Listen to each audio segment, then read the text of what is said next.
কি রাখি ওনারা নৌকাতেই থাকে?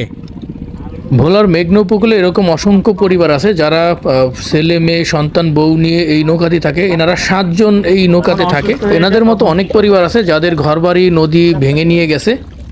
যে কোনো হয়তো বা আজকে ভোলায় আছেন বা কালকে অন্য জায়গায় আছেন, যেই জায়গায় হয় ওই জায়গায় এটা করতে পারেন। আর লেখাপড়া লেখাপড়া হয় না। এমনি আপনাদের বাসা কোথায় ছিল, মানে ঘর কোন জায়গায় ছিল? ঘর বাড়ি আসছিল না দাদা, ঠিকানা আসলে মনে করুন যে মেহেন্দি, কিন্তু এদিকে একটু গেছিলাম আপনার আসছিল। মানে মেহেন্দিগঞ্জে ছিলেন এমনিতে? এমনিতে আমাদের বাপ দাদার বাসা কোন জায়গায়? এই জায়গায় মেহেন্দিগঞ্জে ছিল। মানে আপনারা মূলত মেহেন্দিগঞ্জের বাসিন্দা। ও এখন আর নৌকাতেই থাকেন? মাছ মাছ কি এই জাল দিয়ে ধরেন? জি, মাছ নদী দেখতে পারেন।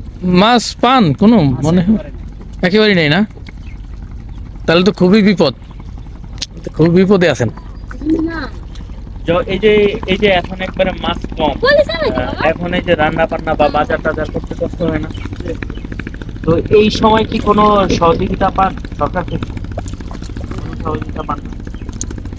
যখন আবার এই যে অভিযান চলে নদীতে, অভিযানের সময় পান না? তাও এনাদের জীবন খুবই কষ্টের। এনারা এই নৌকাতেই থাকে, নৌকা দিয়ে রান্না করে, নৌকা দিয়ে খায়, নৌকা দিয়ে ঘুমায়।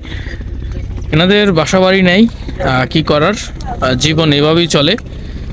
নদীতে মাছ ধরে, নদীতেই থাকে, নদীতেই খায়, নদীতেই ঘুমায়। ঝড় আসলে এদের কি হয় একবার একটু ভাবেন।